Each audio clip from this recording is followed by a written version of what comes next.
as the night shrouds Jeongju City. Suddenly, the city's tranquility is shattered by an explosion of purple lightning, striking the central tower. A massive rift tears open above the city, from which an ancient, powerful warrior emerges.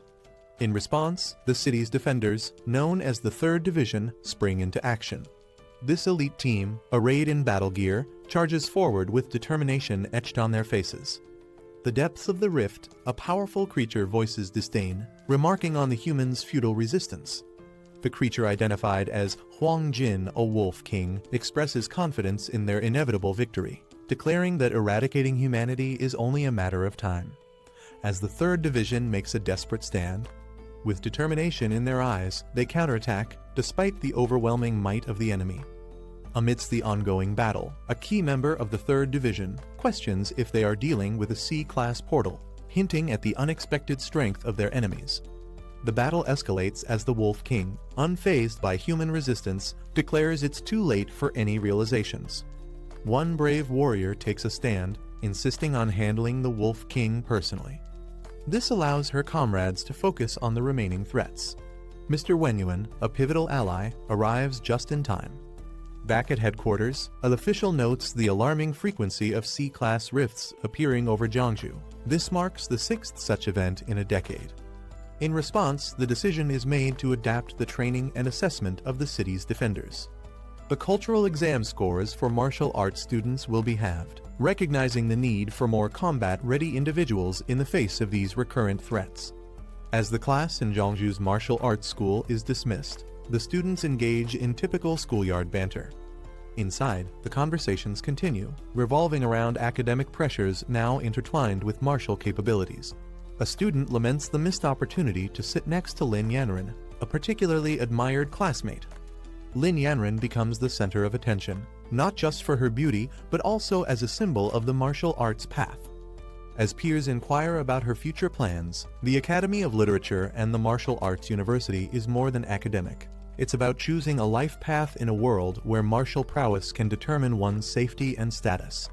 Su Bai sits in the classroom, deep in thought, his book open but his mind elsewhere, faced with the decision of his future educational path. He recognizes that his average academic performance won't stand out at the Academy of Literature, and in a world increasingly defined by martial prowess, the relevance of traditional education seems diminished, caught between aspirations and realities. Su Bai discusses his family's financial limitations and the lack of any special talents, which make the option of attending the martial arts university seem unreachable. His frustration is palpable as he questions the fairness of a system that seems to favor those with inherent abilities or resources. As he engages in a wistful conversation with his peers, Su Bai muses about the concept of talent awakening in another world, hoping for a scenario where he could have special powers or a significant edge. In a surprising turn of events, Lin Yanren approaches Su Bai with an unexpected proposal. Sensing his despair and frustration with the limited options available due to his lack of special abilities or financial resources, Lin offers him an opportunity to join her at the Academy of Literature without needing to pass the traditional entrance exams. This gesture not only provides Su Bai a possible path forward, but also deepens their relationship. As Su Bai processes this unexpected lifeline, his world is further turned upside down by the sudden activation of a personal system, a common trope in fantasy and martial arts narratives where the protagonist gains access to a unique set of skills or abilities through a digital interface. This system classifies him as a beast tamer and provides detailed stats about his capabilities, including the potential to evolve his talents infinitely. Overwhelmed and unsure, Su Bai stands at the cusp of a new beginning, his previous concerns about his future momentarily overshadowed by the new and mysterious opportunities that the system might offer him. As Su Bai tries to comprehend the sudden appearance of a system interface only he can see, Lin Yanren concerned for his sudden distress. Despite his assurances that he's fine, the situation quickly escalates when a jealous classmate, infuriated by Su Bai's proximity to Lin, confronts them aggressively. As the classmate threatens to teach Su Bai a lesson, driven by of envy and misplaced loyalty towards Lin. The escalating conflict in the classroom is swiftly interrupted by the arrival of a formidable teacher, who commands immediate silence. She brings with her exciting news for the students, effective immediately. Individuals who have awakened their abilities can enroll directly at Jeongju Martial Arts University without the need to pass the cultural exam. Additionally, the cutoff score for the literature exam has been halved for those with the potential to become martial artists, significantly easing the academic burden on students aiming to pursue a path in martial arts. This announcement offers a new horizon for Su Bai and his classmates, potentially altering their educational and professional futures. With the announcement of the new education policy, excitement ripples through the classroom. Students chatter about the lowered exam requirements and the new opportunities for those with awakened abilities. As the teacher offers immediate registration for awakened students, Lin Yanren and Su Bai share a significant glance. Lin speculates about the possibilities this new path could open for Su Bai, hinting at a future where he might not only attend the martial arts university but also rise to prominence within it. Su Bai walking confidently through the city streets, a mere high school student to a potential martial arts contender, setting the stage for his journey in a world where academic and martial prowess are intertwined with one's destiny. On September 18, 1906, a massive spatial rift opened in the sky above Jeongju, changing the course of history. From this rift, a host of terrifying monsters emerged, wreaking havoc across the city. The creatures were relentless, their attacks causing widespread destruction and chaos. As the situation grew increasingly dire, the armies of various countries mobilized, launching a concerted effort to combat these monstrous invaders. The battles were fierce and prolonged, with significant losses on all sides, but eventually, the combined military forces managed to repel the monsters.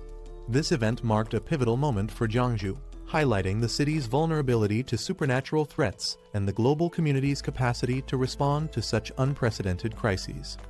Despite repeated military efforts to contain the threat, the persistent rift continued to spawn monsters, prompting a drastic measure. Recognizing the relentless nature of the threat, a daring decision was made to send a suicide squad into the rift to gather intelligence and explore its origins. Inside, they discovered an expansive and boundless land, suggesting a complex network of worlds beyond their own. Faced with the enormity of this discovery, the world's militaries united to construct a formidable military base directly within the rift. This strategic move aimed to fortify humanity's defenses, allowing forces to engage the monsters at the source and potentially control or even close the rift. This base represents humanity's resilience and commitment to safeguarding their world from the continuous onslaught of extraterrestrial dangers. A new era for humanity officially began with the appearance of additional rifts in the sky. Following the first rift in 1906, a second and third rift appeared in quick succession by 1907, and soon more followed. Over the century, these rifts grew more frequent, each introducing a unique breed of monsters, leading scientists to name the interconnected dimensions behind the rifts the battlefield of 10,000 races. As these rifts proliferated, so did the battles and the species of monsters emerging from them. This ongoing war necessitated global cooperation, resulting in the construction of military bases within the rifts to combat the threats directly at their source. Interestingly, alongside the physical battles, a transformation occurred within humanity itself. The spiritual energy of Earth began to rise, awakening latent abilities in humans, giving rise to a new era of martial artists and superpowered individuals. As the intensity of the battles escalated, traditional weaponry began to fall short, replaced by the power of these newly awakened beings. This ongoing war between humans and the myriad of alien races from the rifts has continued to the present day, profoundly impacting every aspect of life on Earth, including educational reforms like those seen at Jeongju Martial Arts University, indicating the severity and widespread nature of this global crisis. Su Bai, having activated a system that grants him the ability to tame beasts, decides to harness this newfound power to safeguard his family in a world increasingly fraught with danger. Recognizing the urgency to enhance his abilities, he resolves to attend a martial arts university backed by the military, which would not only provide him with the training he needs, but also place him in a position to directly contribute to humanity's defense against the rifts. Fortunately, Su Bai's special ability to tame beasts qualifies him for admission without the need for traditional exams, a boon that aligns perfectly with the recent educational reforms. Armed with his savings of more than 2,000 coins, he approaches the university with determination, hopeful that his financial resources will be sufficient to cover any additional expenses. As he steps into the university, he remembers that his system is supposed to automatically detect and guide him towards suitable opportunities. Yet, upon entering, nothing happens, leaving him momentarily confused. He approaches the reception, seeking guidance on how to proceed, a tangible step towards realizing his dream of becoming a protector not just for his family, but for his city as well. Upon entering the university, Su-bai, declaring his newfound ability as a beast tamer, inquires about the types of beasts available for taming. He's directed to several options, each with varying prices and capabilities. The first beast he considers is a common black cat with a netherworld sliver bloodline, priced at 36,000 yen, which he finds prohibitively expensive given his savings. His attention then shifts to a 4-eared dog, which boasts a 6-eared demon wolf bloodline and comes at a slightly lower cost of 33,000 yen. Still exploring his options, he's shown more beasts, including one priced at 56,000 yen and another at 90,000 yen, escalating his dilemma as he balances the potential of each beast against the financial constraints he faces. Confronted with these high prices, Su-bai realizes that his savings might not stretch as far as he had hoped, putting him in a position to make strategic decisions about which beast might offer the best balance of cost and potential for his journey as a martial artist. Frustrated by the high prices at the university and feeling like the options available are ripping him off, Su-bai returns home. There, he expresses his discontent with how expensive each beast is just for their bloodline. Upon his return, Su-bai's mysterious system, which had been unresponsive until now, suddenly activates and proposes an unexpected taming opportunity, a small turtle. At first, Su-bai is taken aback and even amused that the system suggests taming a turtle, especially since it turns out to be the very turtle his father has been raising.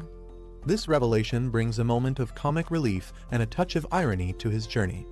Despite the initial surprise and seeming triviality of the beast, this twist might hint at hidden potentials or qualities in the turtle that are not immediately apparent. This situation sets the stage for Su-bai to explore and perhaps uncover unique abilities that could significantly aid him in his quest to protect his family and thrive in a chaotic world. After his initial shock and amusement at the prospect of taming a seemingly unremarkable turtle, Su-bai reassesses the situation. His system highlights the turtle's potential, revealing it as an ordinary beginner-level creature with a latent bloodline that can evolve infinitely and eventually attain formidable capabilities. Intrigued by this revelation, Su-bai decides to embrace the challenge, tapping into his newfound ability to see beyond the surface and explore the unique advantages his first tamed beast might offer. Choosing to accept the turtle as his ally, Su-bai's attitude shifts from skepticism to curiosity and determination. He commits to enhancing the turtle's abilities, utilizing the system's guidance to unlock and maximize its potential. This decision not only marks the start of his journey as a beast tamer, but also symbolizes his growth in adapting to the challenges of his new abilities and the realities of a world where the supernatural becomes an everyday element of survival and combat. Su-bai's initial skepticism about his first tamed beast, a turtle, quickly transforms into delight as he discovers its potential.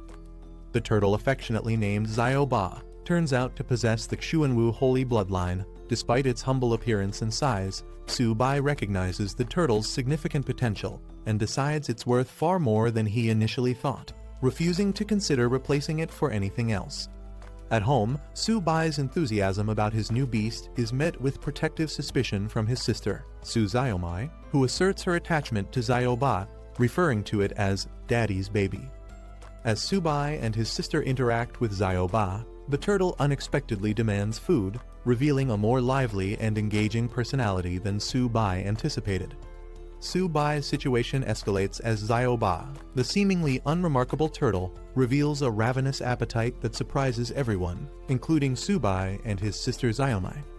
When Su-bai notes the turtle's insatiable hunger, he speculates it might be a sign of impending evolution, hinting at the turtle's hidden potential linked to its holy bloodline. As Su-bai scrambles to find more food to satiate Zio-ba's hunger, the situation at home becomes chaotic. The turtle's appetite leads to an uproarious scene, leaving the house in disarray. Return home to what appears to be the aftermath of a robbery, only to find it's their son's new pet causing the commotion. Each family member's reaction, ranging from amusement to bewilderment, paints a vivid picture of life with a magically endowed pet. Su-bai quickly realized that the shadow of his ability had disappeared instantly, and the black tortoise bloodline was still dormant but consuming more energy. With that in mind, he decided to head towards a place. Arriving at a building with a distinctive dragon emblem, he entered. Inside, a familiar woman greeted him, asking if he had finally decided on his purchase. However, Su-bai made it clear this time, he wasn't here to buy anything. Leaning in close, he quietly asked if they accepted exotic beast blood. This immediately caught the attention of a well-dressed man sitting nearby. Surprised, the man questioned whether Su-bai really had such a valuable resource. The man gave a nod of approval, allowing the woman to proceed as Su-bai stood ready. With a casual gesture, the man then invited Su-bai to sit and discuss further. Curious, he requested to examine the exotic beast blood first. Su-bai, confident in its quality, agreed without hesitation. Taking a small vial, the man carefully inspected it. Realizing the authenticity and superior quality of the beast blood, he immediately asked how much Su-bai was willing to sell. Su-bai calculated the effort it took to extract the beast blood. Considering its worth, he expected at least 100 yuan. However, when the man casually offered 1,000 yuan, Su-bai was visibly shocked. His reaction made the man smirk, realizing Su-bai had a good understanding of the product's value. But before the deal could be sealed, the man suddenly laughed, revealing he was just joking. Given the exceptional quality of the beast blood, he corrected himself. The real price was 10,000 yuan. Hearing this, Su-bai was even more stunned. Just as he was about to react, the man continued, offering a final price of 15,000 yuan, making it clear he couldn't go any higher. Su-bai couldn't believe his blood was worth so much. He struggled to hide his excitement, but the thought of earning that much made it impossible to suppress his smile. Without hesitation, he agreed to the deal, though he casually remarked that if he weren't in urgent need of money, he wouldn't have sold it so easily. As he left, the man reminded him to return if he ever had more high-quality goods. Su-bai walked away, feeling satisfied. Checking his balance, he still couldn't believe it. Selling the exotic beast blood for 15,000 yuan meant he could sustain himself for a while now. As Su-bai walked, he received a call from his teacher, informing him that the academic results were out, and there was important news. He was instructed to come to school that afternoon to complete his application. However, before he could get more details, the signal cut out. Frustrated by the sudden loss of connection, he tried calling back, but had no luck. Just then, a warning screen appeared before him, detecting hostile intent nearby. It identified 3 enemies within range, all targeting him. Realizing he was being ambushed, Su-bai quickly turned around. One of the attackers was already approaching, gripping a large spiked club while grinning menacingly. Their leader confidently assumed he had something valuable after seeing the pet store owner's reaction. Without hesitation, he demanded Su-bai hand it over. Trying to reason with them, Su-bai explained that he only sold items, not bought them. Yet, luck was clearly not on his side. He quickly assessed the situation. Only one of them was a primary warrior, which meant he had a chance. Confidence sparked in his eyes. He wasn't afraid. However, the thug laughed at his expression, mocking his supposed cowardice and demanding the money. Su-bai appeared to surrender, curling up slightly, as if preparing to comply. He suddenly made his move, pretending to surrender, but instead hurling his turtle companion straight at the bald thug. Caught off guard, the thug quickly raised his weapon to strike, but the unexpected attack threw him off balance. His eyes widened in shock as he realized too late this was a trap. Panic took over as he let out a terrified scream. Su-bai took advantage of the opening, delivering a powerful counterattack that sent the bald thug flying. The force was so strong that it even made the thug imagine an egg cracking in his head. His 2 subordinates panicked and rushed to his aid, furious that Su-bai had dared to lay a hand on their boss. Without hesitation, they charged at him, weapons in hand. But Su-bai used his turtle companion's defense to shield himself. One of the attackers lunged, thinking he had Su-bai cornered. But Su-bai swiftly reacted, grabbing his fist mid-air, ready for the next move. He struck the incoming attacker, sending him flying backward.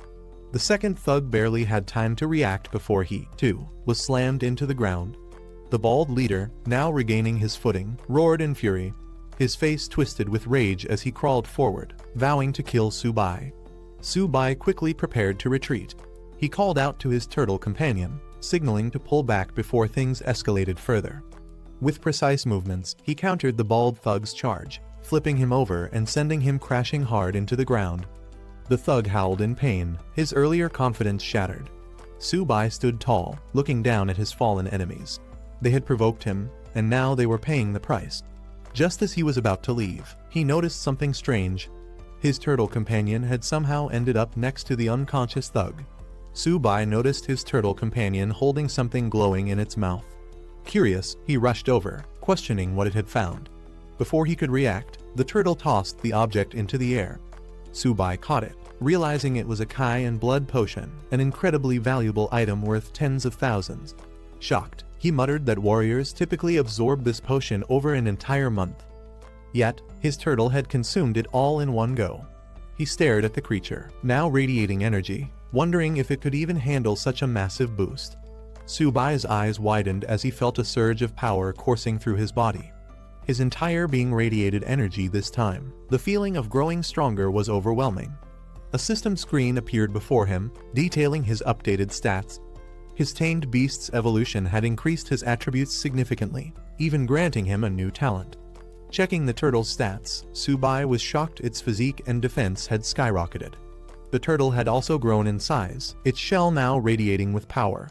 The Kai and blood potion had caused an immense transformation, leaving Subai stunned at how much both he and his beast had advanced. Subai recalled what he had learned in class. Normal high-level strength type exotic beasts usually only reached 30 in stats. Yet, his turtle was already exceeding that without even activating its full potential. Realizing the incredible potential his companion had, Subai decided it was time to leave. He patted the turtle, telling it they needed to get moving. Meanwhile, back at school, the academic results had been released, and it was time to submit applications. However, there was also a major announcement. Tomorrow, a special admissions teacher from Marshall University would arrive to conduct an ability test. This was a rare opportunity, as only 2 students would be guaranteed a spot. In class, Lin Yanren asked Subai if he had decided between the Humanities Institute or Marshall University. Without hesitation, he declared that he must get into Marshall University. Surprised, she reminded him that she had asked him to apply to the Humanities Institute with her. Marshall University sends students to the battlefield. It's dangerous, and she was clearly worried. She hesitated, bringing up his grades, implying that he might not be suited for such a path. But Subai remained firm. Someone had to go to the front lines, and he saw it as a good thing. With a confident smile, he revealed his real reason: he wanted to protect someone important. Lin Yanren's heart skipped a beat as she wondered, could he be talking about her? In the classroom, the teacher asks Lin Yanren which institution she plans to apply to. She hesitates, considering her options. A classmate assumes she'll choose the Humanities Institute since she hasn't awakened any abilities or trained physically. Still undecided, Lin Yanren responds that she needs more time to think. Meanwhile, the teacher emphasizes the importance of this decision, instructing students to take their report cards home, discuss with their parents, and submit their applications by tomorrow. As the school day ends, the announcement echoes schools out. The students acknowledge the teacher before heading out. As Lin Yanren relaxes in a medicinal bath, she calls Subai. She announces her decision: she's applying to Marshall University. She hints at a surprise, leaving Subai stunned. Subai, in the middle of training, can't believe what he just heard. He questions if she's serious, but Lin Yanren affirms her choice without hesitation. Not wanting to drag out the conversation, Subai ends the call, saying he has urgent matters to handle. The students gathered as an announcer introduced the military martial arts instructor, Zhang Kai, welcoming him to the stage. A woman addressed the students, explaining that Zhang Kai wasn't just an instructor, he was also their principal and a respected senior. Taking the microphone, Zhang Kai immediately reminded them of the academy's brutal reality, revealing past survival rates. A year ago, 126 students had joined, but only 65 remained. The numbers from previous years were even worse: less than half of each group had survived. 3 years ago, out of 86 students, only 11 were still alive. He made it clear that he wasn't trying to scare them, but to ensure they understood the truth. Being part of this academy wasn't something to celebrate, it was a constant fight to stay alive. Subai listening as the speech continued. The challenges ahead were clear: duty, responsibility, and the danger of protecting their nation. The instructor then addressed the crowd, reinforcing the academy's purpose. Wuda was a place where the strong were forged. He asked if they aspired to be part of the elite, and the students responded with a unified roar of determination. Satisfied with their enthusiasm, the instructor expressed his anticipation for their performance in the entrance exam. Jiang Kai called out to Subai. He turned, acknowledging the call, while Lin Yanren observed from the side. Approaching him, Jiang Kai confirmed his identity and informed him that a spot had been reserved for him at Wuda. He was instructed to head there immediately and prepare for the entrance examination. Subai was shocked to hear that a reserved spot had been arranged for him. He couldn't believe it, but the instructor confirmed that a vehicle was waiting to take him to the academy's entrance. Meanwhile, other students reacted with surprise and frustration. Some called it favoritism, while others wished they were in his place, envious of the special treatment. Shortly after, the students arrived at Wuda. The instructor announced their arrival, instructing them to disembark. As they stood outside, the instructor called for the students to follow, signaling the beginning of their journey at Wuda. As Subai and the students explored Wuda, they came across a towering stone pillar engraved with the school's motto. The inscription spoke of unwavering honor and dedication to the nation. Subai was impressed by its grandeur, while another student explained its significance. The instructor then led the group forward, guiding them to collect their uniforms before heading to the dormitories. Once there, she directed the male students to their designated area, informing them that they would soon receive further instructions regarding the examination. Subai acknowledged her guidance before heading inside. Reaching his assigned room, Subai reflected on the importance of resources in martial arts training. Inside the dormitory, a red-haired student showed off a rare bottle of medicine, explaining that it was made from extremely rare monster blood his father had acquired. He emphasized how valuable it was, something most people would never see in their lifetime. The others were fascinated, some admitting they had never encountered anything like it before, while one mentioned having bought similar products, but never something this rare. At that moment, Subai entered the room, introducing himself as their new doormate in room 303. A student Han Jiagang acknowledged him, noting that now everyone was present. He then introduced the other two students Tao Jiajun, who casually greeted Subai, and Fan Keon, who gave a friendly nod. Han Jiagang's doormates welcomed Subai, telling him there was no need for formalities since they were all roommates. They showed him the rare monster blood that Han Jiagang's father had obtained, explaining that it was difficult to acquire and required extensive effort to find. Subai, while unpacking, was surprised to hear it came from Yu Mountain and wondered if he was the one who had originally sold it. He casually asked about its price, assuming it must have been expensive. Han Jiagang, however, dismissed the cost, saying each drop was only around 30,000, totaling less than 100,000, an amount he considered insignificant. Hearing this, he realized that he had originally sold it for 30,000, but someone had resold it for triple the price. Frustrated, he cursed the middlemen who had taken advantage of the deal. Inside the dormitory, Subai's roommates excitedly pointed outside, claiming there was an incredibly beautiful girl downstairs. One of them even declared that she was his pick for the upcoming beauty contest. Curious, they rushed to the window, their eyes locking onto the tall, Lai Yanren confidently walking toward the dormitory. They were mesmerized by her appearance, praising her elegance and wondering why she was there. Meanwhile, outside, the dormitory manager stopped Lin Yanren, asking about her purpose in the men's dorms. Without hesitation, she stated that she was looking for Subai. The dormitory manager called out for Subai, announcing that a beautiful girl was waiting for him outside. His roommates were stunned by the revelation, unable to believe what they had just heard. Subai, without hesitation, decided to leave, while his roommates watched in disbelief. They couldn't understand why someone as stunning as her would be looking for him. Suspicious, they started to wonder if Subai was more influential than he appeared. Outside, Lin Yanren greeted Subai, complimenting how well he looked in his uniform. He responded casually. Lin Yanren adjusted Subai's uniform, complimenting him on how good he looked. Subai was caught off guard by her sudden closeness, unsure how to respond. Meanwhile, his doormates watched from the window, completely stunned. Seeing Lin Yanren personally fixing Subai's clothes left them in disbelief. They were outraged, unable to accept that Subai was casually interacting with someone they considered a goddess. Lin Yanren then brought up the reserved spot at Wuda, asking if Subai was upset about it. He reassured her that he wasn't angry, though he had initially planned to earn his place through the entrance test. Lin Yanren thanked him sincerely, admitting she had been worried about his reaction. Subai simply smiled, placing a hand on her head, telling her there was no way he could be upset with her. Lin Yanran informed Su-bai that the entrance examination was approaching and offered him some pills to help. However, Su-bai declined, saying she had already helped him enough and should keep them for herself. Before leaving, Lin Yanran waved at Su-bai, telling him she'd see him tomorrow. Su-bai could only watch as she walked away. Meanwhile, inside the dormitory, the other students had been observing everything. Shocked that Su-bai had not only interacted closely with Lin Yanran, but had even touched her head, they were desperate to find out who he really was. Back in the dorm, Su-bai returned to a completely different atmosphere.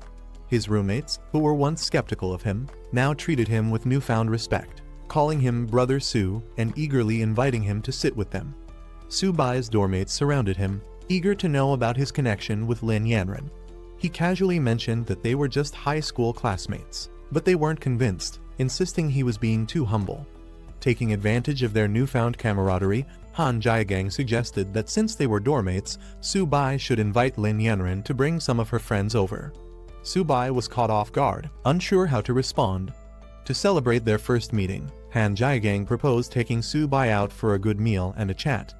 The others quickly agreed, deciding to handle all the arrangements themselves while telling Su-bai to rest. As they excitedly rushed out, Su-bai was left standing there, slightly overwhelmed by how quickly their attitude toward him had changed. After his dormmates left, Su-bai reflected on how interesting they were. He then took out Little Ba, letting it stretch out and breathe. Curious about what Lin Yanran had given him earlier, Su-bai checked the package and found a blood essence potion. He smiled, realizing that it would be beneficial for his little companion Little Ba. With a mischievous grin, Su-bai teased Little Ba, asking if it knew what to do after consuming the potion.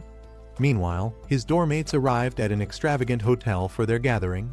Su-bai was surprised at the high-end choice, questioning if it was necessary. However, Han Jiagang assured him that all he needed to do was enjoy himself and leave the rest to them. At the luxurious hotel, Han Jiagang raised a toast, expressing how fortunate he felt to have such great dormmates, especially Su-bai. The others eagerly joined in, welcoming the camaraderie. As they settled down, Su-bai mentioned his connection with Lin Yanran, casually implying that he could arrange introductions to some of her friends later. Shifting the topic, he told Jiagang that he needed his help with something. Revealing a bottle of rare monster blood, Su-bai downplayed its importance but asked for Jiagang's assistance in handling it. The others were instantly intrigued, recognizing its incredible value. Jiagang examined the blood carefully, realizing that it was of even higher quality than his own. Shocked, he admitted that he had never seen anything like it before. Han Jiagang was shocked by the rarity of Su-bai's monster blood and immediately offered to call his father for assistance. Later, Jiagang stepped aside to make the call, but his father was initially unimpressed, assuming his son had once again run out of pocket money. Jiagang quickly reassured him that this was serious. Explaining the situation, he told his father that his classmate had 7 drops of rare monster blood far superior to what they had obtained before. Unable to determine its value, he sought his father's advice. Hearing this, Jiagang's father was stunned, questioning if it was truly better than before. Jiagang swore by it, urging him to come see for himself. Without hesitation, his father instructed him to send the location, promising to dispatch Master Cow immediately. An hour later, Master Cow arrived to examine the monster blood. The moment he saw it, he was in awe, calling it the purest and most potent he had ever encountered. He excitedly declared that with such high energy content, he could create something extraordinary. Jiagang's father, still skeptical, questioned if Master Cow was exaggerating. However, Master Cow insisted that even with the finest equipment, the value of this blood would only increase. Meanwhile, Su-bai casually sipping a drink as Jiagang marveled at how overpowered his monster blood truly was. Jiagang's father inquired about the price for Su-bai's monster blood. However, Su-bai clarified that it wasn't for sale, he was only willing to exchange it for blood essence of equal value. Acknowledging their connection through Jiagang, his father assured Su-bai that he wouldn't be shortchanged. He offered to take all the monster blood in exchange for 14 bottles of blood essence, a deal that Su-bai readily accepted. With a knowing smile, Jiagang's father then made an unexpected offer. He invited Su-bai to join the Han family, promising free resources and additional benefits. Su-bai politely declined Jiagang's father's offer, stating that he had no plans to join a family for now. However, Jaegang's father tried to persuade him to reconsider. Before the discussion could continue, Lin Yanren suddenly entered the room with a commanding presence. She firmly declared that Su-bai had already made his decision and that no one had the right to pressure him into joining any family. She made herself clear her stance was non-negotiable. Su-bai was surprised to see Lin Yanren and asked why she was there. The others in the room were equally shocked, recognizing her instantly and wondering why she had suddenly appeared. Lin Yanren casually stated that she had come to take care of her own matters and hadn't expected to run into Su-bai. Meanwhile, Jaegang's father and Master Cao observed the situation closely. Jaegang's father was clearly unsettled, realizing there was something significant about her presence. As Master Cao tried to explain who she was, his expression changed to shock as he fully grasped her identity. Jaegang's father explaining that it's all a misunderstanding. He insists that Su-bai and his son are not just classmates but also close brothers. Lin Yanren asking if he's heading back to school. She suggests they go together. Su-bai nods saying he's done with his matters here and is ready to leave.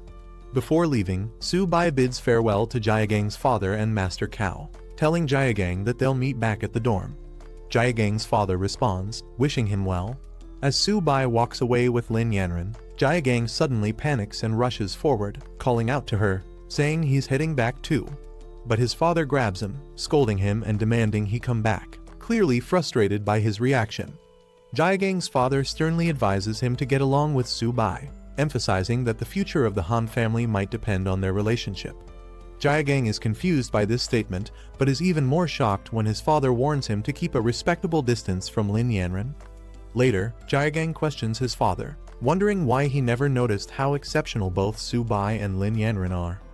2 days pass, and at the Marshall University campus training ground, the students gather for their freshman special training. The instructor announces that this session's training will take place at a significant location. The students are stunned to learn that they will be training at the battlefield of myriad races, a place filled with danger. Some voice their concerns, questioning the safety of such a decision.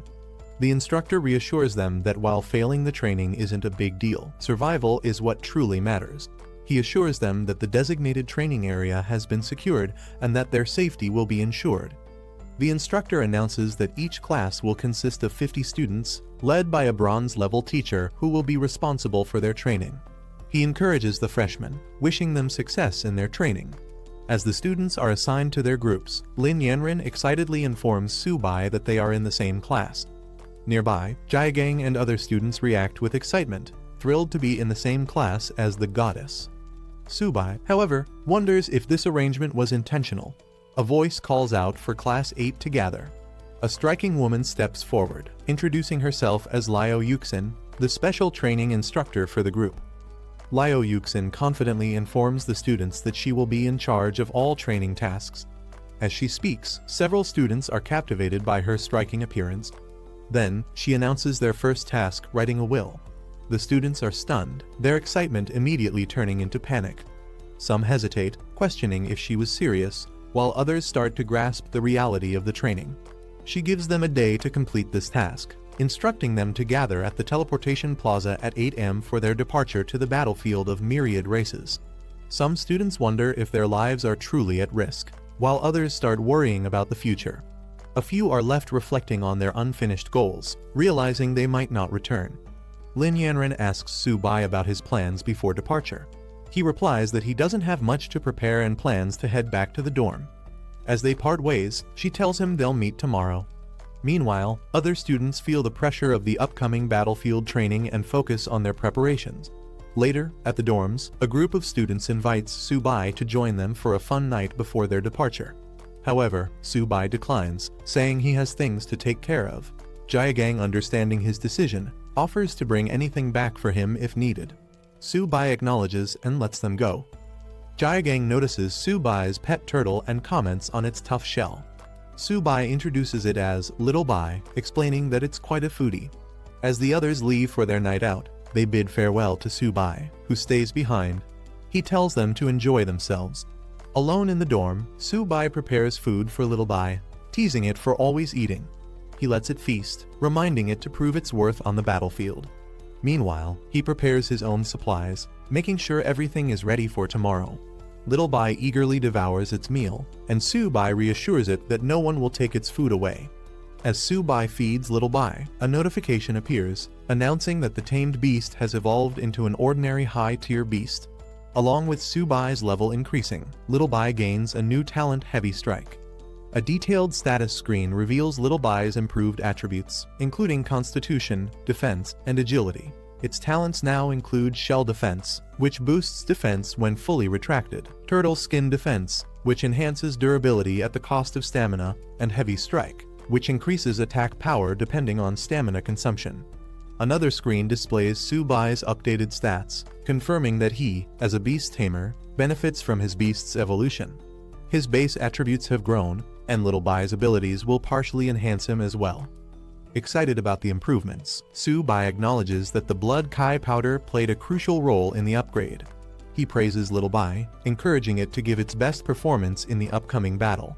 Little Bai responds confidently, ready for the challenge ahead. The preparations for battle are complete, and a report is sent to the chief instructor confirming that all students are ready. Instructors stand by as orders are given to activate the teleportation array. With a command, the massive portal begins to hum with energy. Students marvel at the enormous teleportation array, acknowledging that only Marshall University could provide such a grand sight. Before departure, Lin Yanran expresses concern for Su Bai, urging him to stay cautious on the battlefield. Su Bai reassures her with confidence, promising that they will complete their mission successfully. She nods, wishing him luck as they prepare to embark on their journey. As the teleportation process begins, Su Bai and the students step forward, preparing for the transfer. A bright glow surrounds them as the command is given. The students arrive at their destination, disoriented but amazed. Jiagang stumbles slightly, exclaiming in surprise, while others look around in awe. A student wonders if this is the military base within the battlefield of myriad races. They take in the vast structure, realizing they have truly arrived. Some are excited, marveling at the incredible technology, while others remain cautious about their new surroundings. Before the excitement can escalate, Liao Yuxin commands everyone to quiet down. She addresses a high-ranking officer, Deputy Commander Liatao, apologizing for the students' reactions, explaining that they are all new recruits who haven't seen much yet. The Deputy Commander of Military Base F-269 introduces himself, making it clear that rank doesn't matter here, everyone follows his orders. He demands acknowledgement, and the students, led by Liao Yuxin, respond in unison, affirming their understanding. As the commander addresses them, Jiagang questions why they should be impressed by a mere deputy commander. However, Su Bai observes the scar on his face, recognizing that he must be a seasoned officer. The commander then assigns their first task, cleaning the battlefield. However, it's not just about clearing debris. They must also eliminate any remaining shadow cats lurking in the area. He deems it a perfect test for new recruits stepping onto the battlefield for the first time. The deputy commander explains the reward system. Eliminating shadow cats earns merit points, which can be exchanged for valuable resources like blood kai powder and body refinement elixirs, helping students enhance their strength. Hearing this, the students become excited. Jiagang and others realize why so many risk their lives to enter the battlefield of myriad races. The opportunity to exchange merit points for potions makes the mission even more rewarding. Noticing their enthusiasm, the commander smirks, acknowledging their eagerness for action. Without wasting time, he gives the order to move out. The students respond energetically, ready to start. Su Bai, confident in his skills, looks forward to accumulating merit points. He also considers how much Little Bai will benefit from this hunt, anticipating a feast for his pet. The group arrives at a section of the base where wounded soldiers are being treated. Many are covered in injuries, fresh from battle, groaning in pain as they receive medical attention. Seeing this, the students are shocked. They question whether these injuries were caused by shadow cats, the lowest-ranked monsters. Doubt and fear spread among them. If even such weak creatures are this dangerous, how will they survive? One student panics, worrying about making it back alive. However, Liao Yuxin quickly shuts down the fear-driven murmurs, reminding them that the battlefield of myriad races is not a place for hesitation. Anyone who joined Marshall University should already be prepared for danger. Lin Yanran, feeling uneasy, tells Su Bai to stay close to her in battle, not wanting anything to happen to him. Su Bai acknowledges her concern, but he knows they must remain vigilant at all times if they want to make it through alive. A soldier reports to the deputy commander that they have been guarding the northern gate and have successfully eliminated 35 beasts that attacked the camp. Awaiting further orders, the commander decides it's time for the recruits to experience the true nature of the battlefield. With a firm command, he orders the camp gate to be opened. Liao Yuxin reminds them that this is a rare opportunity. As Deputy Commander Liatao himself is leading the team, they must prove themselves in battle. Liatao warns the recruits, having left their wills behind, they must now be prepared to walk alongside death every second from here on out. The commander addressed the gathered rookies, ensuring they were ready for the mission. With their confident response, he wasted no time giving the order to move out. Meanwhile, the strike force was instructed to follow and provide protection. As they proceeded, Liao Yuxin questioned why Captain Fu was personally leading the team, noting that clearing a battlefield wasn't particularly dangerous. The commander casually dismissed her concerns, saying it would be a waste to send inexperienced rookies straight to the front lines. When Yuxin pressed further, he cut her off, telling her not to ask unnecessary questions. Later, as they marched, Yuxin expressed gratitude for his presence, but the commander brushed it off, stating that the students were warriors on the battlefield and it was his duty to protect them. At Didu, the highest military command post in Long, an urgent report was brought forth. Officials wasted no time in allowing the messenger to speak. The report detailed a dire situation. Monsters had broken through defenses on the battlefield of all races. A powerful group from the Young Cats tribe was already engaged in combat, but the crisis was far from contained. The invading horde had spread out, launching attacks on 12 additional military camps in the southwest. A high-ranking officer swiftly took charge, ordering an immediate assessment of the monsters' movements and warning other camps to prepare for battle. He emphasized the importance of protecting the new students from Wuda, as they represented the future of Long. The command was clear: these recruits must be safeguarded at all costs. Meanwhile, in Area F-269, the battlefield was chaotic. Soldiers were reminded that time was critical. Every moment spent there increased the risk of death. Fires raged, fallen enemies littered the ground, and the battle showed no signs of slowing.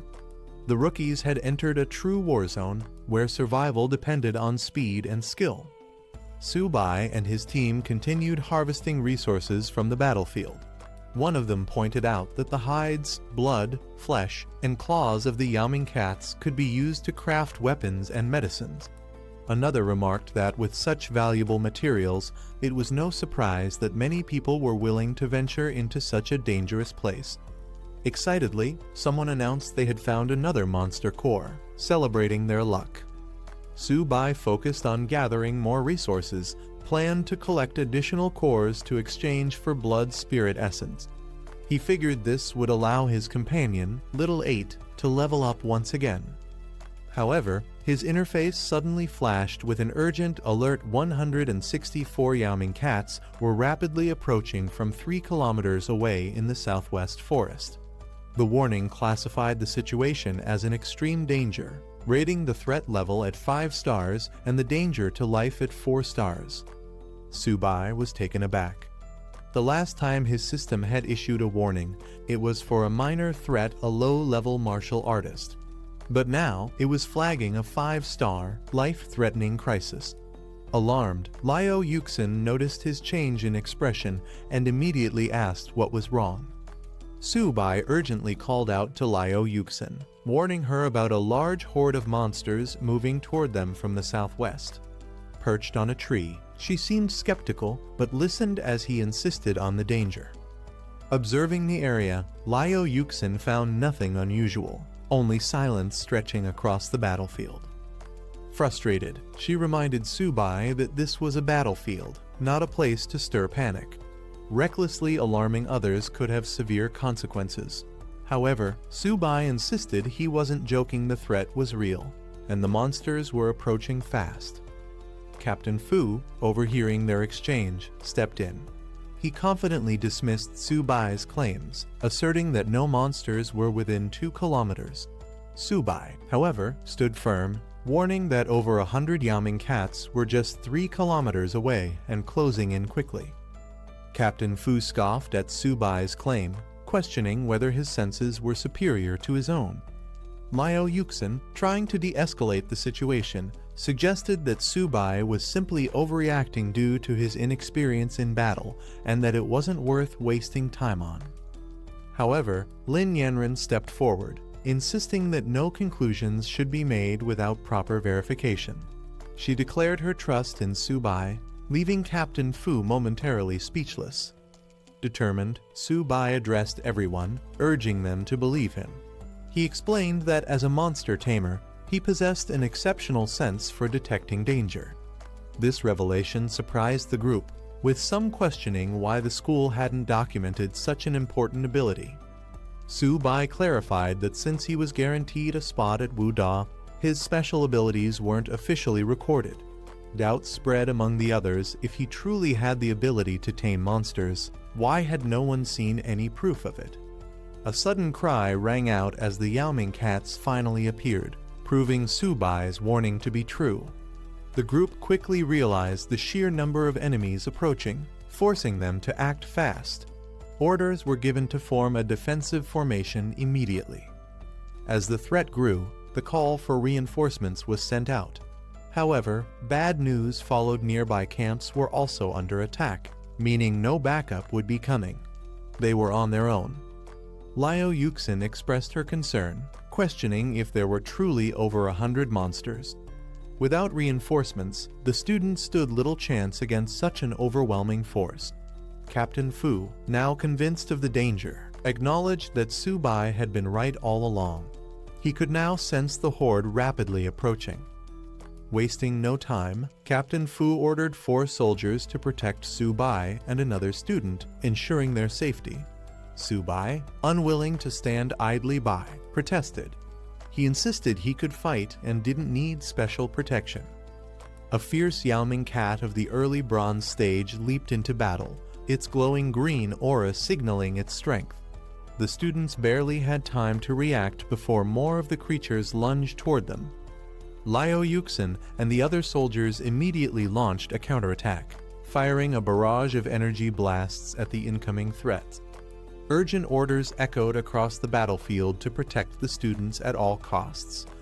Despite their efforts, the monsters were relentless.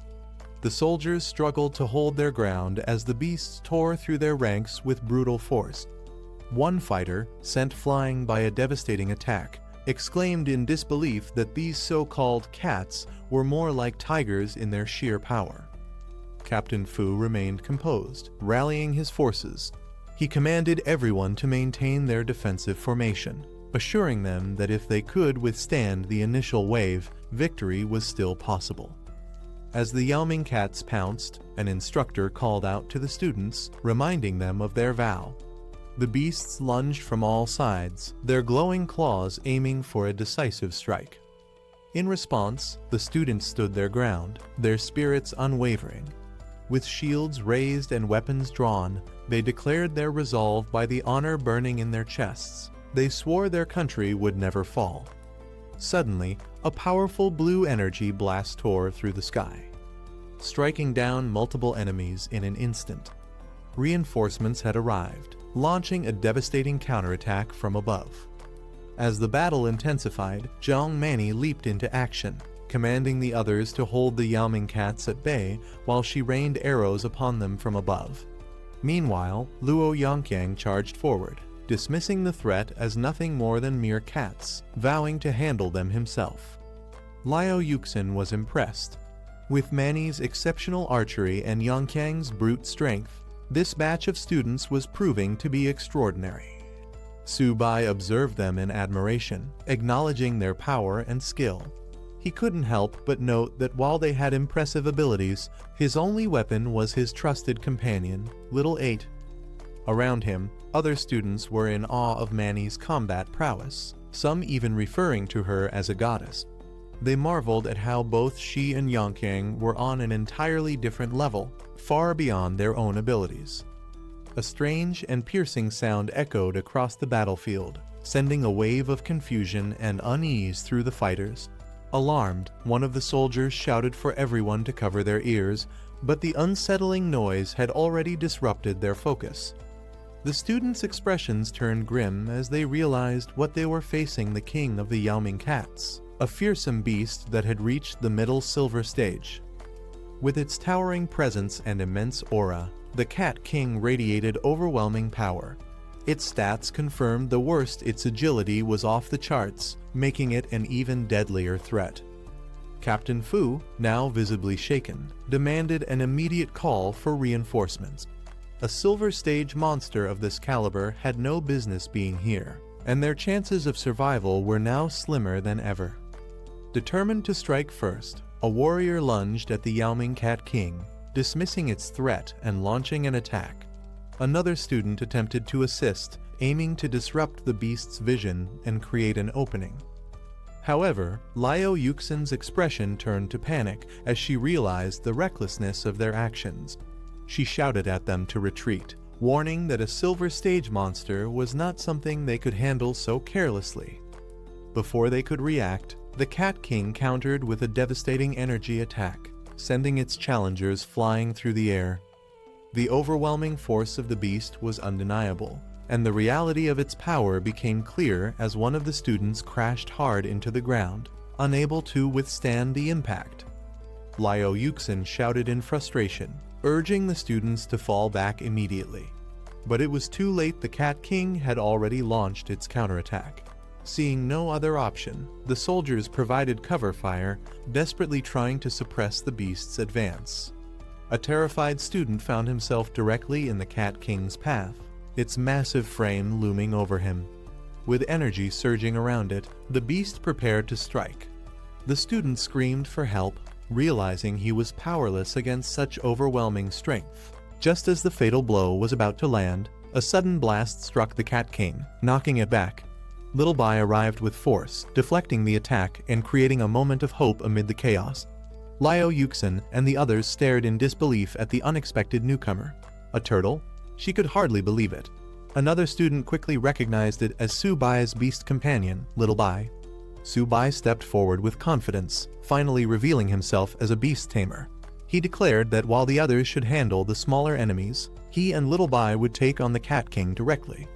The astonishment only grew when Little Bai unleashed a powerful attack, sending the mighty Cat King flying.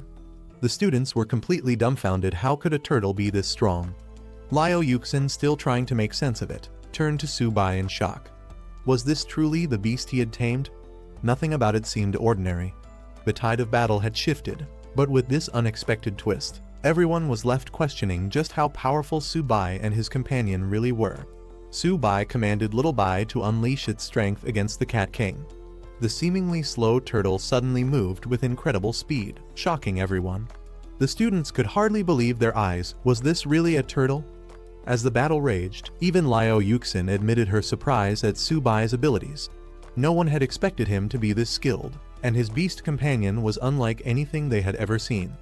With Su Bai now facing off against the Cat King, Liao Yuxin took charge of the battlefield. She rallied her classmates, calling for them to regroup and eliminate the remaining ghost cats before they could overwhelm them. The students responded with renewed determination, launching a fierce counterattack. The battle had now fully shifted into two fronts: Su Bai's showdown with the Cat King, and the students' fight to clear the battlefield. The Cat King roared in fury, unleashing a devastating attack as it pinned Little Bai under its massive claws. Energy surged through its body as it prepared to deal a crushing blow. A barrage of blue energy blasts erupted, forcing the Cat King to momentarily recoil. However, to everyone's shock, Little Bai remained unharmed, its shell absorbing the full force of the attack. The beast's legendary turtle armor defense had activated, leaving the Cat King stunned as it reeled back in disbelief. One of the soldiers looked on in pure astonishment. How was an ordinary beast holding its ground against the claws of a silver stage Cat King? What kind of monstrous defense was this? Seizing the opportunity while the Cat King was distracted, a soldier called for cover fire as he prepared to land a decisive strike. His comrades responded immediately, keeping the battlefield secure as he moved in. With precision, he targeted the beast's weak spot, its waist and abdomen. Flames erupted around his blade as he leaped into the air, ready to deliver a crushing blow. the attack came down with immense force, aimed directly at the Cat King's vulnerable point. The beast roared in pain, its body writhing under the impact. But just as victory seemed within reach, the Cat King twisted its body at the last moment, narrowly avoiding a fatal strike. In an instant, it countered, sending the attacker flying backward. The plan had failed just barely. The battle raged on as a soldier, filled with determination, charged forward with his flaming weapon.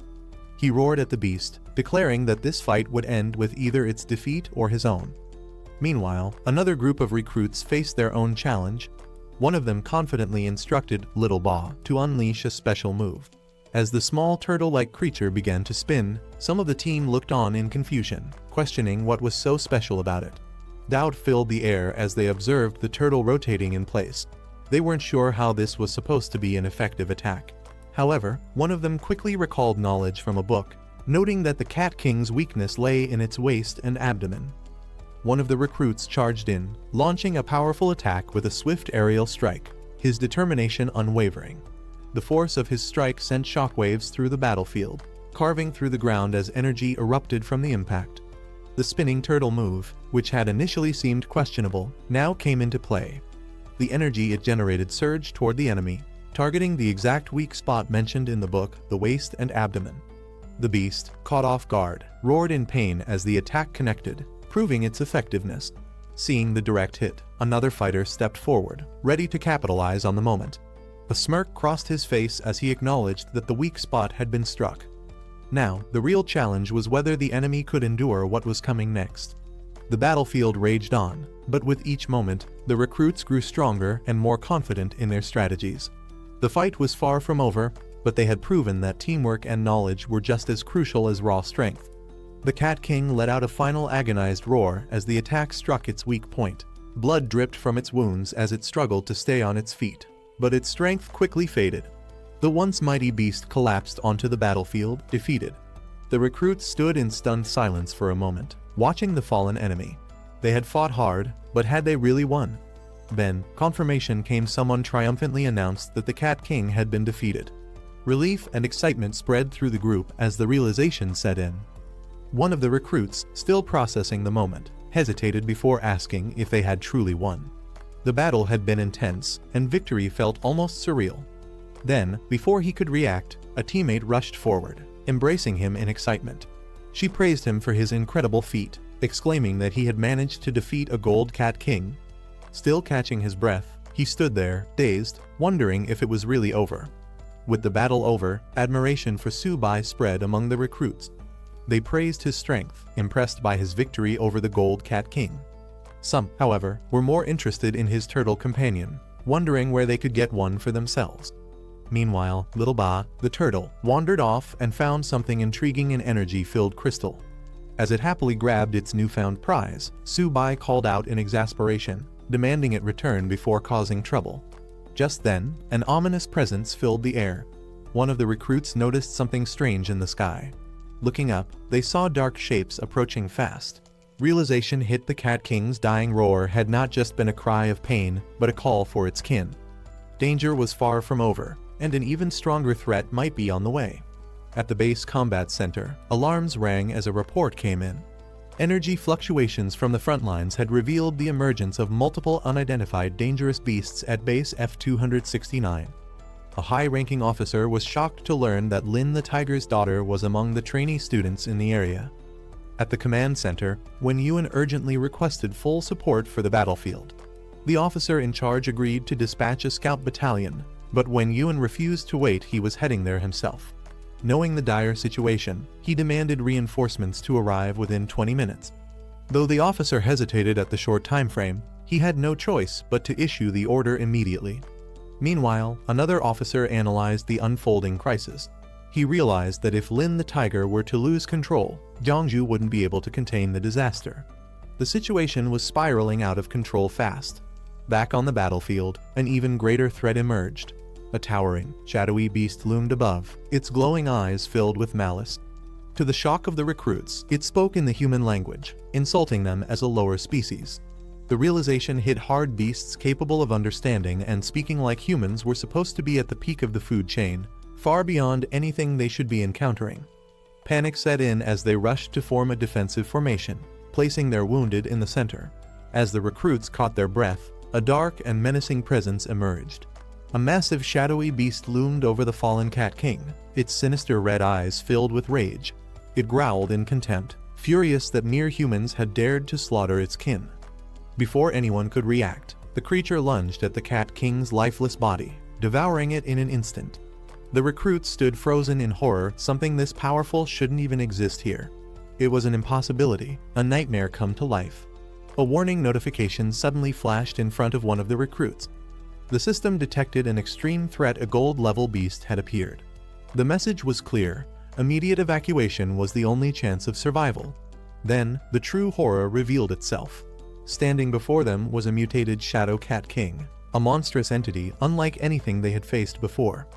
The combat analysis was grim. It was bloodthirsty, with the ability to enter a frenzy state, doubling its attack power at the cost of its defense. Panic spread among the recruits as they faced the reality of their situation. A gold-level beast was something even their instructors had never encountered before.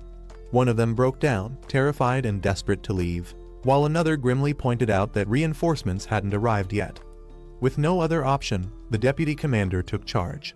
He ordered everyone to escort the wounded to safety, while he stayed behind to hold off the monstrous enemy.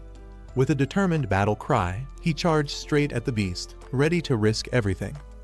However, his courage was met with brutal reality. The beast barely acknowledged his attack, swiping him aside effortlessly. The deputy commander was sent flying, the overwhelming power difference evident. The creature mocked him. Was he really foolish enough to challenge it alone? Seeing their leader in danger, one of the recruits quickly shouted for Little Ba to step in and protect him. The battle was far from over, but the gap in strength was becoming painfully clear.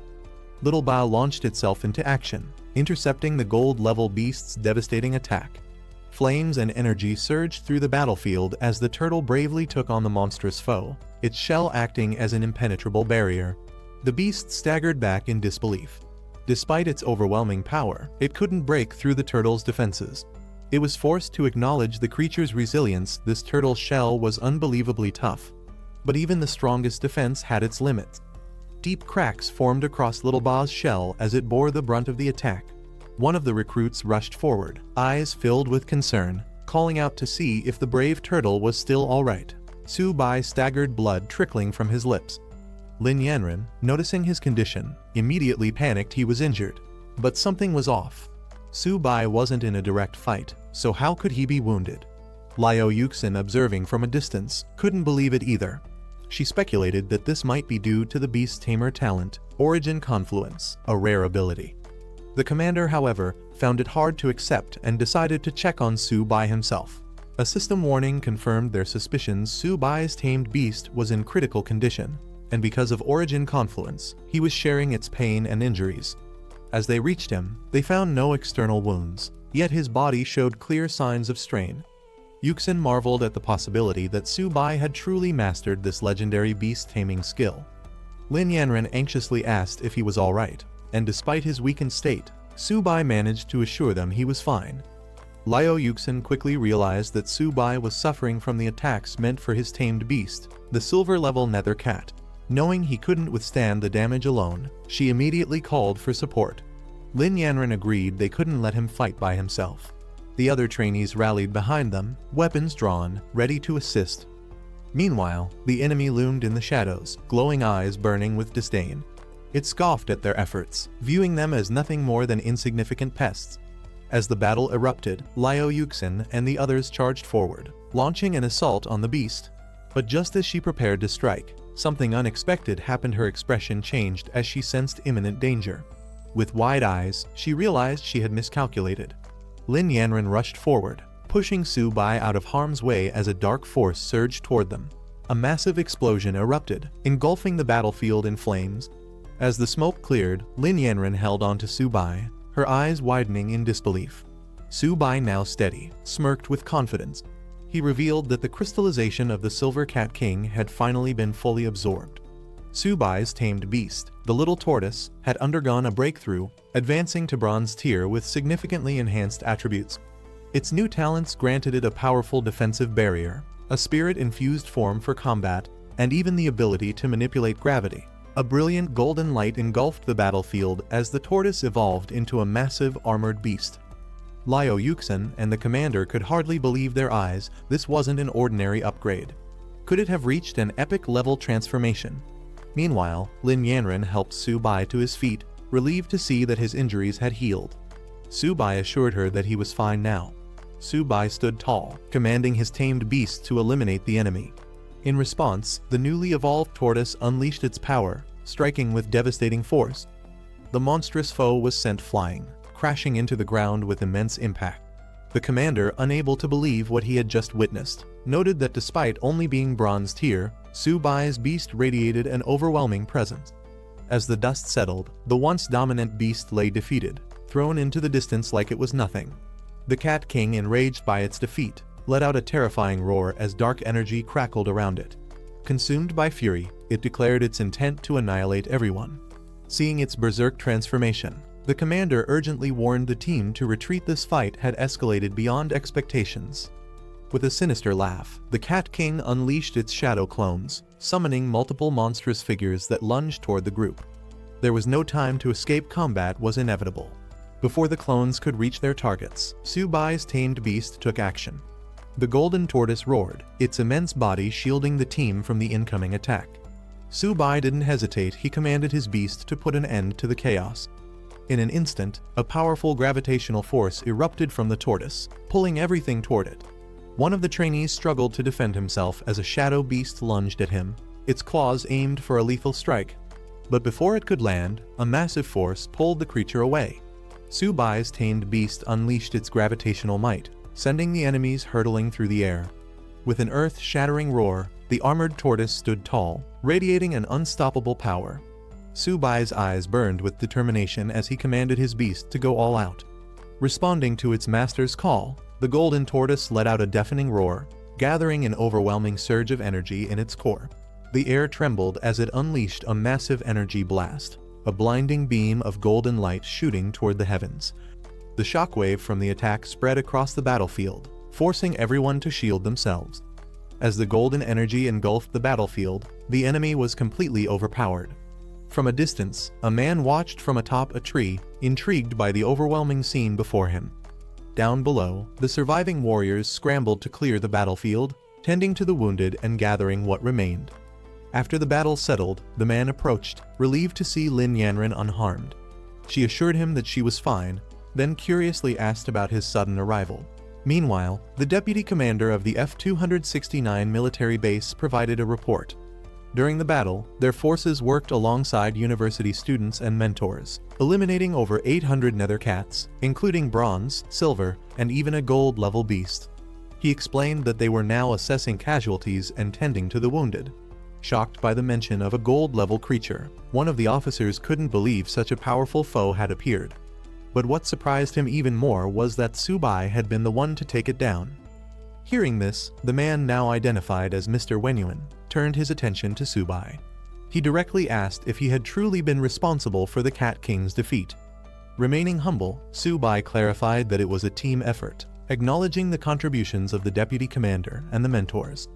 Mr. Wenyuan approached Su Bai with an offer. After graduation, he could further his studies at Jiangzhou Fortress, where he would receive personal guidance despite the decline of beast tamers. Su Bai, though honored, admitted he hadn't made a decision yet. Meanwhile, the battlefield had been cleared, and the deputy commander gave the order for everyone to return to base. The students were instructed to enter the portal in an orderly fashion, with the deputy commander praising them as the strongest group he had ever encountered. As they prepared to leave, the officers observed the recruits, noting their potential. Su Bai, in particular, stood out. His strength as a freshman was nearly unimaginable. As the teams parted ways, the deputy commander expressed his gratitude, acknowledging that he owed Su Bai a life for his actions in the battle. Liu Yuxin responded modestly, bidding him farewell until they met again. Su Bai and the others finally returned, stepping out of the portal. For some, the mission had been thrilling, while for others, it was an experience they wouldn't forget anytime soon. At the university, a grand welcome awaited them. Faculty and students hailed them as heroes, celebrating their return. Among the returning students, some were humbled, recognizing that Su Bai was the true hero of the battle. Others were just relieved to have made it back alive, reflecting on how many of their classmates hadn't been as fortunate. As the students returned, they were praised for their achievements, with their battlefield performance set to be one of the highest in history. However, for Subai and many others, the only thing they cared about was getting some well-earned rest. Back at the dorms, exhaustion hit them all at once. The beds had never felt so comfortable, and the reality of surviving such an intense battle started to sink in. Some students reflected on their achievements, wondering how their military contributions would be rewarded. With Subai taking down a gold-level beast, they joked that he could trade his merits for an entire stash of training resources. One of the students asked about Subai's turtle, considering getting one as a pet for its calming presence. Subai hesitated, knowing full well that his little tortoise was far from ordinary. Loud knocking echoes through the dormitory, waking Jayagang up. Still half asleep, he groggily complains about the noise, questioning who would be knocking so early. Rubbing his eyes, he reluctantly makes his way to the door and opens it, only to be caught off guard by the unexpected sight before him. Standing outside are several senior female students from the Jiangwu Student Council, holding breakfast and smiling warmly. They cheerfully introduce themselves, explaining that since the juniors had just returned from the battlefield, they decided to bring them food as a reward. One of them teasingly warns that since the meals were personally prepared by their senior sisters, no one is allowed to complain. Still struggling to process what's happening, Jayagang looks on in confusion as the students then ask which one of them is Subai. The senior students confidently enter the dorm, assuring the juniors that they appreciate their efforts and won't let their kindness go to waste. However, they remain focused on their primary concern, finding Subai. They ask once again, eager to meet him. One of the dorm residents, still in his pajamas, looks confused but asks if he can take a photo with them. Meanwhile, another dormmate informs them that Subai has already gone out for a run, questioning if they personally know him. The senior students are momentarily frustrated, wondering why no one mentioned Subai's absence earlier. One of them remarks that Subai has become incredibly well known, implying that practically everyone in the school knows about him now. However, she laments that Subai himself doesn't seem to know her. Curious about Subai's rising fame, one of the juniors wonders if he has become popular. The senior students confirm this, suggesting they turn on the TV to see for themselves. As the conversation continues, one of the seniors playfully decides to take the breakfast away, since Subai isn't there to receive it. While Subai is out on his morning run, an urgent news broadcast airs on the country's military channel, drawing attention from students on campus. The news report announces a major event just the previous day. A large-scale attack occurred across multiple military bases, led by 10,000 races of ferocious beasts. The attacks devastated several provinces, leading to chaos and destruction. The report highlights that among these beasts, some exhibited golden-level combat power, making the battle even more intense. Many students from different regions lost their lives in the onslaught, unable to withstand the overwhelming force of the beasts. However, amidst the tragedy, there was also resistance. The broadcast then shifts focus to Jiangsu Martial University, where both instructors and students fought bravely against the invading creatures. Their efforts led to the defeat of several high-ranking beasts, including one golden-level ferocious beast, a silver-level beast, multiple bronze-level creatures, and countless ordinary monsters. The news serves as a reminder of the harsh reality of battle, but also a testament to the strength and resilience of those who stood their ground. The news broadcast takes an unexpected turn as it highlights Subai, a first-year student who astonishingly held back a golden-level ferocious beast single-handedly. Despite being under heavy attack, he achieved the remarkable feat of cross-tier killing, fighting alongside instructors and military experts.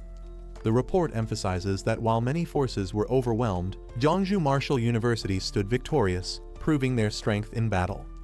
Following this revelation, the military announces honors for the university's participants. All involved students and instructors will receive a second-class merit and be awarded the Great Wall Silver Medal. However, Subai, recognized for his outstanding military achievements, is granted a first-class merit and receives the prestigious Great Wall Golden Medal, a highly coveted honor. As the news spreads, students across campus react in disbelief.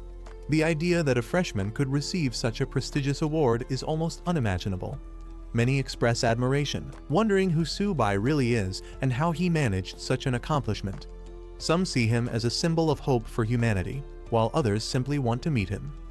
Amidst the growing attention, one enthusiastic girl boldly proclaims that she wants to date Su-bai, sending the crowd into an excited frenzy. Meanwhile, Su-bai, realizing the sudden spotlight on him, starts feeling overwhelmed and contemplates making a quiet escape before things spiral out of control. After stepping away from the crowd, Su-bai takes a moment to process everything that has happened. Just as he tries to clear his head, his phone suddenly rings.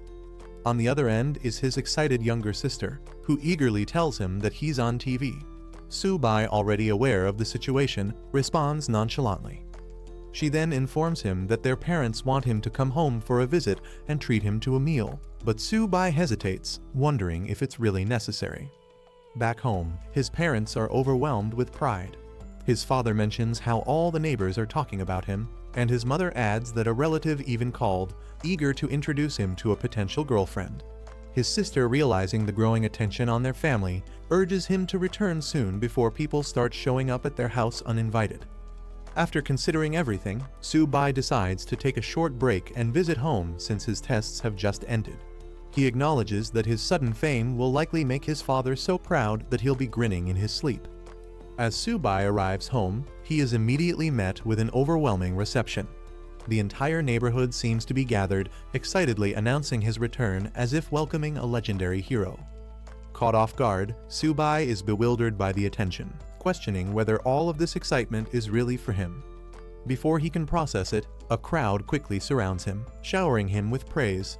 Familiar faces from his childhood emerge, eagerly reminding him of their past connections. The overwhelming enthusiasm makes Su-bai realize that his sudden fame has spread far beyond what he expected. As he finally steps into his home, his family rushes to greet him. His sister excitedly throws her arms open, thrilled that he has returned, while his parents beam with pride. The warm welcome, though intense, reminds Su-bai that no matter how much his world changes, his family will always be his anchor. As soon as Su-bai arrives, the overwhelming hospitality of his neighbors kicks in. One of his aunts invites him over for dinner, proudly announcing that she made seafood dumplings, only for Su-bai to politely decline, explaining that he is allergic. Another enthusiastic neighbor insists on bringing him over for a drink, boasting about a special dish he has prepared just for the occasion. Realizing that the situation is getting out of hand, Su-bai's father steps in, thanking everyone for their kindness but explaining that the family has already prepared a meal at home. He assures them that once things settle down, Su-bai will make time to visit each of them. Su-bai agrees, knowing he can't refuse everyone outright, but hoping to escape the immediate flood of invitations. The situation takes a turn when one of the elders eagerly suggests introducing Su-bai to her granddaughter, hoping to set them up. Before Su-bai can even react, another person interjects, claiming that she isn't worthy and that they should introduce him to someone else instead. Overwhelmed and unsure of how to respond, Su-bai finds himself stuck in the middle of their matchmaking plans. Later, back home, Su-bai vents to his sister, regretting that he didn't sneak in under the cover of darkness to avoid all the attention. His sister laughs, teasing him that it wouldn't have mattered one of their aunts had already stationed herself near their house, waiting to introduce her granddaughter to him no matter what. Realizing he's completely trapped by his newfound fame, Su-bai sighs, wondering how long this chaotic homecoming will last. After the chaotic welcome from his neighbors, Su-bai finally makes it home, where his parents prepare a warm family meal.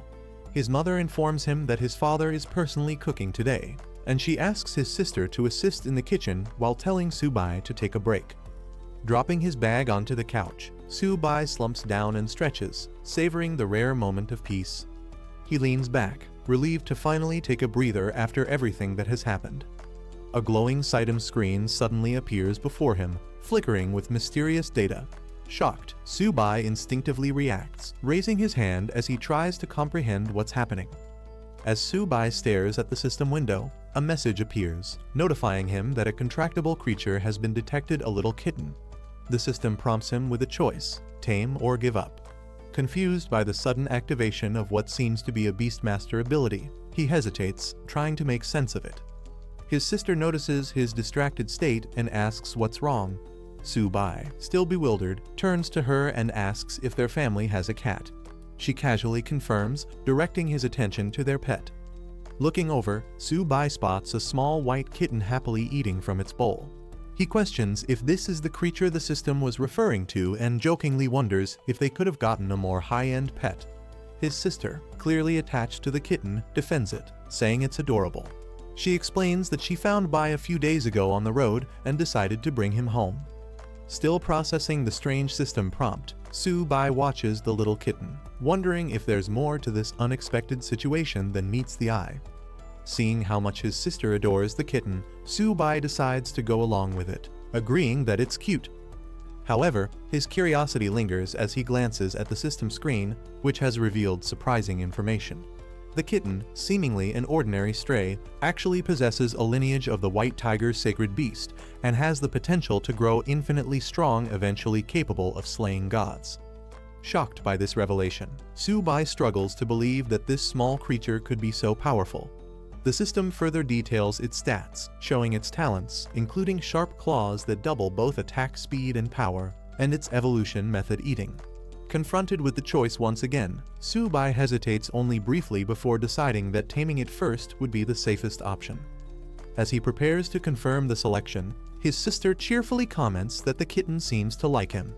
Su-bai takes this moment to confess something important. He's now a beastmaster, someone who can form powerful bonds with creatures. With a playful smile, he asks if he can keep Bai for himself, suggesting that the kitten might be more than just a household pet. Su-bai's attempt to claim Bai as his own is met with instant resistance. His sister, visibly shocked and furious, shouts in defiance, refusing to give up her beloved pet. Su-bai, unfazed by her reaction, tries to reason with her. With a smirk, he hints that negotiation is always an option. Sensing an opportunity, he casually suggests offering her a laptop in exchange for the kitten. Determined to convince her, Su-bai ups the ante, reminding her about a dress she had been eyeing. But before he can even finish his sentence, his sister dashes away, declaring that there will be no negotiations whatsoever. Amused, Su-bai chases after her, trying to bargain while she evades him at all costs.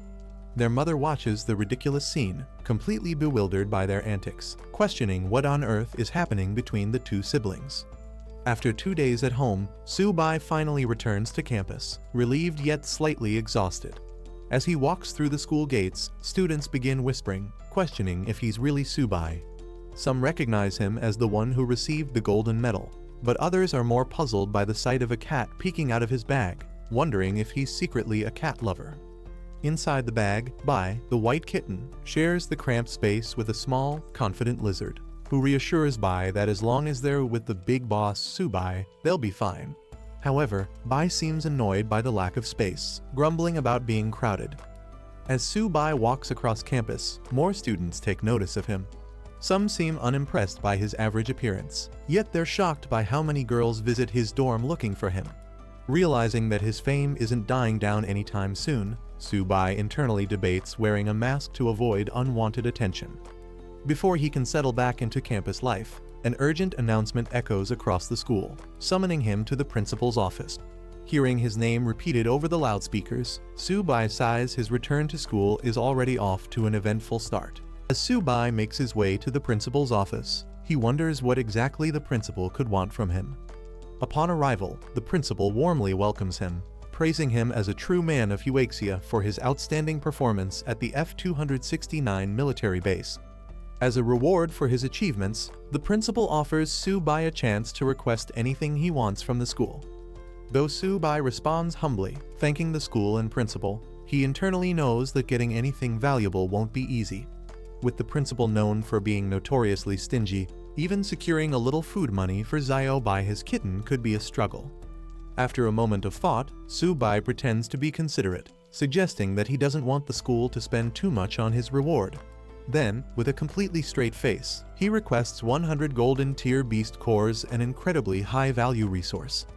The principal is completely stunned by Su-bai's request for 100 golden tier beast cores, nearly choking in disbelief. He exclaims that even if Su-bai were to break his bones, there's no way the school could provide such an outrageous reward. Frustrated, he even jokingly offers to hand over his position as principal instead. Seeing the reaction he expected, Su-bai quickly lowers his demand, saying that 100 silver tier beast cores would also be acceptable. However, the principal immediately shuts down that idea, reminding Su-bai that his current military merit isn't even enough for a fraction of that. Still determined, Su-bai tries to bargain, suggesting that the school could exchange the golden medal he received for 50 silver tier beast cores instead. He emphasizes how much he has sacrificed for the school, trying to guilt-trip the principal into agreeing. The principal, however, shifts gears, giving Su-bai a serious speech about the responsibility of the strong to protect the weak. He insists that saving people should be Su-bai's mission, emphasizing the moral duty of his strength. Su-bai listens but remains silent, knowing full well this is just an excuse to avoid giving him his reward. Not wanting to waste more time on empty words, Su-bai cuts off the speech, firmly stating that they should skip the nonsense and just give him 50 silver tier beast cores. Realizing that Su-bai won't back down, the principal finally relents, acknowledging Su-bai's talent and agreeing that the military and school won't let a genius like him go to waste. The principal, after much hesitation, finally makes a decision he will give Su-bai 10 bronze tier beast cores. Su-bai is immediately outraged, exclaiming that such a low-tier reward is unacceptable. Not willing to back down, Su-bai pushes for at least 20. However, the principal flares up, countering with a firm offer of 15 cores, take it or leave it. Realizing he won't get anything more out of this negotiation, Su-bai accepts the deal, though internally he finds the whole situation ridiculous. He mentally notes that the principal is as stingy as expected, clearly unwilling to part with better rewards. Just as he's about to leave, the principal stops him, saying there's one more small matter to discuss. Su-bai, already skeptical, wonders what kind of trouble is coming next. The principal observes that young people are becoming harder to deceive, acknowledging his own reputation as a schemer. Su-bai silently agrees with the rumors, confirming the principal's shrewd nature. The setting shifts to a large hall where the principal addresses a gathered group of students. He informs them that the 100 Schools League is now under military organization. While their school lacks the same level of resources as elite institutions like Imperial City Martial University and Magic City Martial University, he expresses his hopes that they can still achieve great results. With preparations underway, roll call begins. The first name called is Hu Qingshu, a third-year student with Bronze Intermediate Wood ability, who promptly responds. As more names are read out, students including Bai Ningbing and Xing Changxiang acknowledge their presence, standing ready for the upcoming challenge. As the roll call continues, Feng Juge's name is called. Meanwhile, a conversation starts between two students about the unfairness of their school's situation. They note that Jiangsu Martial University was established later than other prestigious institutions, meaning it receives fewer training resources. This lack of support has led to consistently low rankings for their school in previous years. The roll call proceeds with names like Su-bai, a first-year student, and Zhang Mani, who both confirm their presence. More students, including Luo Yongkang, are called, and with that, the roll call concludes. The principal, standing before the assembled students, addresses them. He announces that this year, 10 representatives from their school will participate in the 100 Schools League, emphasizing that they are the most outstanding students from each grade. However, before proceeding further, he has an important announcement to make. The principal makes a surprising announcement: Su-bai will be the captain of the school's 100 Schools League team. The students react with shock, and Su-bai himself is caught off guard, questioning if there has been some mistake.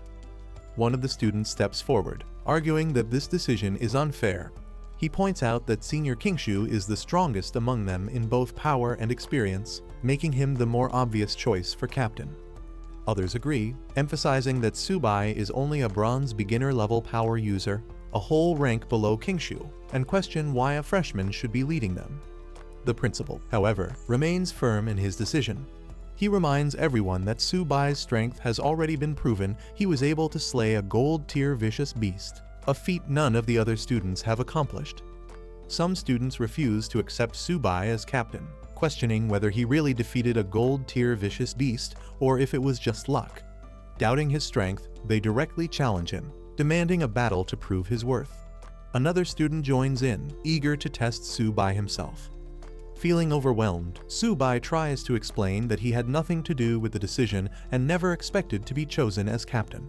Internally, he realizes that the principal has made him a target for criticism and potential fights. Before the situation escalates, the principal intervenes, dismissing further disputes and instructing everyone to focus on preparing for the upcoming 100 Schools League, which is less than 20 days away. He encourages the students to train hard and show their best performance. Seeing an opportunity to escape, Su-bai quickly makes a run for it, pretending to have urgent matters to attend to. As he dashes off, the other students call after him, demanding answers. Meanwhile, he can't help but note how quickly the principal left the scene, avoiding any further arguments. After Su-bai hurriedly leaves, the skeptical students continue to mock him, refusing to believe he actually defeated a gold-tier vicious beast. One of them calls him a coward, convinced it must have been luck. Another, smirking, says there's no need to rush once they reach the 100 Schools League. They'll make sure Su-bai regrets being chosen as captain. Meanwhile, Su-bai returns to his dorm, excited to train and level up. He calls out to Xiao-ba, preparing to feed and strengthen his beast companions. As he sits down with his white cat, Xiao-bai, he acknowledges that the principal kept his word, providing him with 15 bronze-tier beast cores, which should be enough to boost their strength. He affectionately feeds Xiao-ba, calling it a little foodie, while assuring Xiao-bai that there's something for it as well. The two eagerly devour their food, looking forward to growing stronger. Su-bai continues feeding his two beast companions, Xiao-bai, the white cat, and Xiao-ba, the turtle. He notices that Xiao-bai's level is too low, so he starts by giving it a Kai blood elixir to boost its strength. Meanwhile, Xiao-ba keeps eating non-stop, astonishing Su-bai with its enormous appetite. As Xiao-ba devours more resources, Su-bai realizes that each bite costs a fortune, possibly worth hundreds of thousands or even millions. Frustrated, he questions just how much food the turtle needs to evolve. With only a few resources left, Su-bai warns Xiao-ba that if it still doesn't evolve, he'll give the remaining items to Xiao-bai instead. Just as he says this, Xiao-ba suddenly reacts, glowing with intense energy. Lightning crackles around it as its body begins to change, signaling that the long-awaited evolution is finally happening. As Xiao-ba continues to absorb energy, an intense golden light bursts from its body, signaling the start of its evolution. Su-bai watches in awe as the powerful transformation takes place. Meanwhile, outside the dormitory, the ground shakes violently, causing panic among the students. Some wonder if it's an earthquake, unaware that the tremors are a result of Xiao-ba's evolution. A notification screen appears, confirming that Xiao-ba has successfully upgraded to bronze intermediate level. Moreover, 30% of its Xuanwu Black Tortoise bloodline has been activated, significantly boosting its attributes and talents. Its defense has skyrocketed to 862, and it has acquired powerful abilities, including the Xuanwu Barrier, Turtle Spirit Possession, and Xuanwu Gravity, making it a formidable beast. Su-bai is thrilled, realizing that although Xiao-ba didn't gain new talents, its existing abilities and stats have drastically improved, making it far stronger than before. After Xiao-ba's evolution, Su-bai is thrilled to see that Xiao-bai has also leveled up. The system notification confirms that Xiao-bai has upgraded to a high-level normal beast, awakening a powerful new talent, Ghostly Phantom Step. Additionally, it possesses the White Tiger Sacred Beast bloodline, meaning it has limitless potential for future growth. Xiao-bai's stats have also significantly improved, with its agility increasing explosively, making it much faster and deadlier in combat.